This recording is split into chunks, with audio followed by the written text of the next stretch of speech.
As somebody who's always had sexual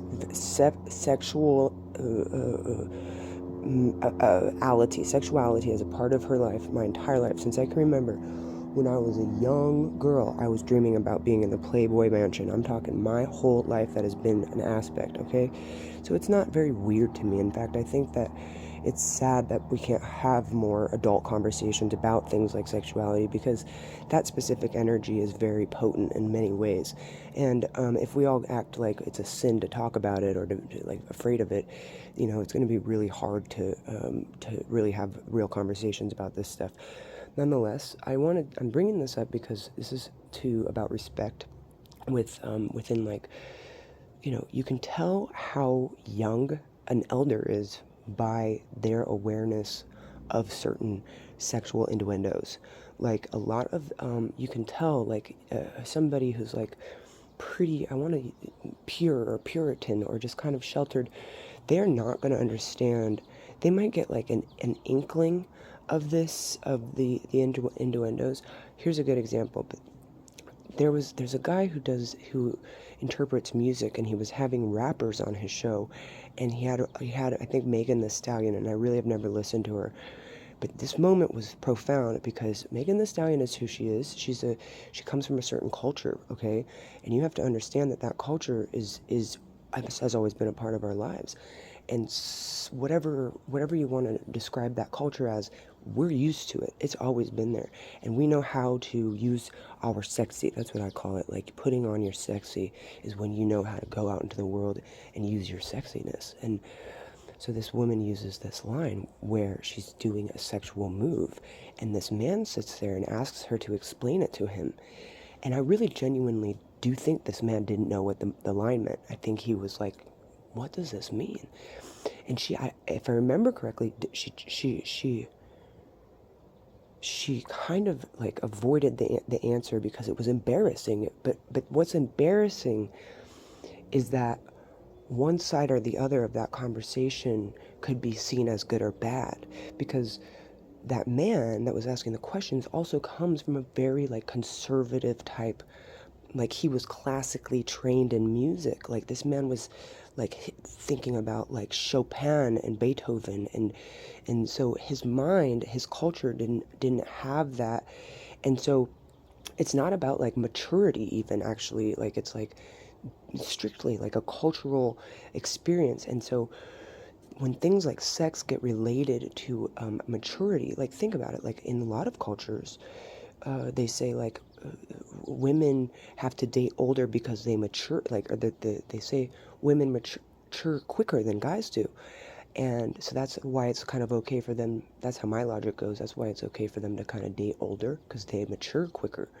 But um, and so I was thinking of like laws the other day, like, oh, you have, oh yeah, well in some places it's legal for for a 40-year-old man to pick and choose a 12-year-old girl to be his wife. Does that make that law like worthy of following? No. Um, and so like that has nothing to do with sex. I mean, we know that there's a goal in there to procreate somewhere, but there's nothing like in the culture that Megan the Stallion comes from. That sexuality is about like being confident and being in control of one's own sexuality, not having some man or woman tell you when you can put it on. So, um, moreover, within the conversation within the school and the educational system about sex, we need to keep it real about the I've done a little bit of studies about like the way I wrote a big paper on it once about sexual education in school. And the fact of the matter is like a lot of these concepts, like for that man, for example, these abstract concepts that Megan the Stallion was using was something else. If she broke it down to him, he'd know exactly what she meant. He's old enough to understand that.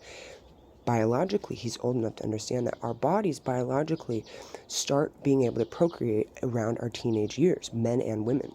And that is why when we're talking to young children who don't have that biological need yet about certain concepts, it's just too abstract for their minds will not understand it because they don't need to. They are not in a position where their minds or bodies need to understand those things. So no matter how much we try to teach somebody something, if they're not ready, they're not going to learn it. And that's good. That's lucky. That's good. That's wonderful because they don't need to know about that. And so when we all start like learning about this stuff in school, the time to teach about it is when biologically it's starting to happen. So this is what's happening to your bodies now. This is what you're able to do now. This is what you're going to have to do now. That's what you have to deal with now. Basic, keep it real kind of shit. And that's not sexual. There's nothing sexual about that. You can have intercourse to procreate, but that's not necessarily a sexual thing. Sexual is like a mood. It's like and with that said, when procreating, it is often people put on a sexual mood to procreate. It's very, very like mathematical almost. And so,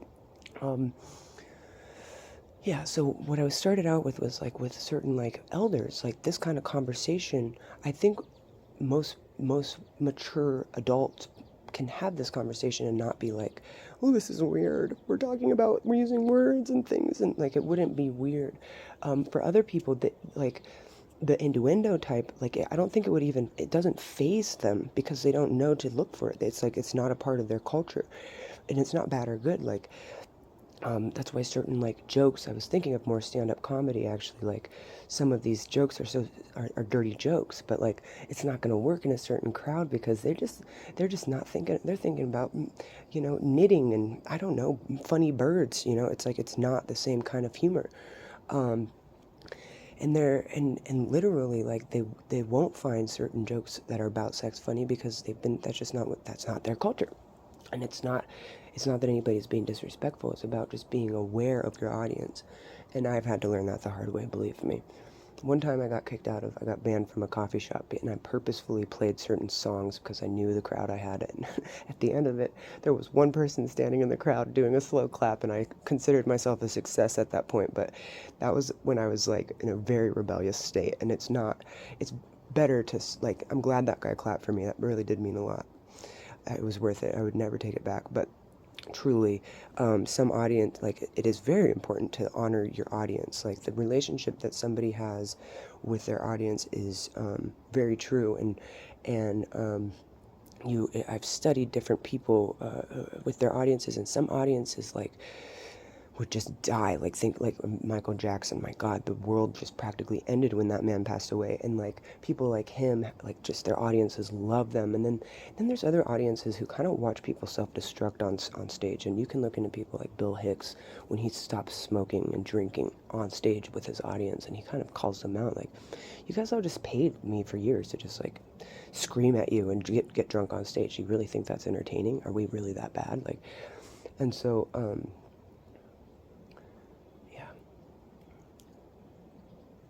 and if you don't want to have an audience, that's a whole other ballgame. And we live in a culture that is, this modern day 2023 culture is all about always having an audience. And that's why I think it's important to get in touch with doing nothing. Be yourself doing nothing. Love yourself, just not putting on a show. It's like, see how it goes for you. Because it's show up for yourself every day. Put the show on for yourself and see how that goes for you. And like be your own audience for a little bit and see like what your audience appreciates and what you're willing to do for it, and notice if it's because some of these things that we share about ourselves, like it's cool because it unites us because we all do these things, but at the same time it belittles it because it doesn't need to be shared. Like it's like, and that gets into privacy, but I don't want to get into that right now. So thank you for watching. I hope this video has been lovely for someone, and have a wonderful day. God bless you.